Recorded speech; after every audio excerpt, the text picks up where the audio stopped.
Hello everyone, today we are going to learn basic Inventor 2026 how to insert image.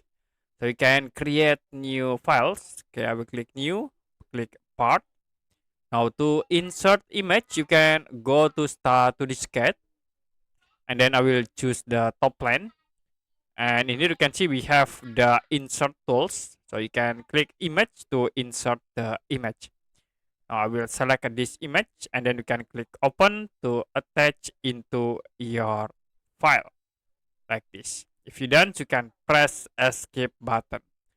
You also can edit this image. You can select and then I will click scale. So I will scale base point from here. Yes.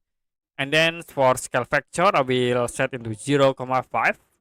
Press enter to apply. So it will be resize the selected image.